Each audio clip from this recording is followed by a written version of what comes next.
আমাদের আমরা এখানে অবস্থান করতে হবে।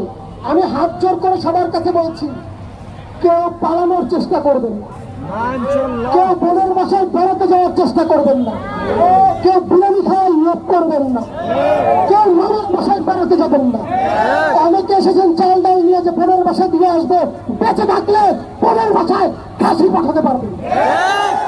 আর যদি জুলাই 16 জুলাই ঘোষণা না পান, তাহলে আপনার জীবন তো যাবে যাবেই, আপনার ছেলেদের জীবনে যাবে। এই জন্য বলে দিতে চাচ্ছি, জুলাই ঘোষণা, জুলাই সনদের বিকল্প অন্য কিছু হতে পারে না। আমি আপন যতদিন বেঁচে আছি, জুলাই যোদ্ধাদের সাথে আছি। আমার কাছে যার যত প্রশ্ন আছে জুলাই যোদ্ধাদের, আপনারা করবেন, একজন একজনের উত্তর আমি দেব। জুলাই যোদ্ধাদের এমন কোন প্রশ্নের উত্তর নাই আল্লাহর রহমতে আমি জানি না।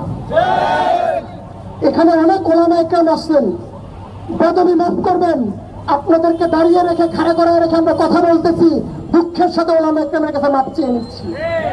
এখানে অনেক মুরব্বী বড় বাবার সমতুল্য লোক এসেছেন, বড় ভাইরা এসেছেন, আন্তরিকভাবে ছোট ভাই হিসেবে পায়ে হাত দিয়ে মাপ চাচ্ছি, বেদবি মাফ করে দিবে। আপনারা আমাদের অনুপ্রেরণা, আপনাদেরকে দেখার পর আমাদের মধ্যে সাহসিকতা এসেছে।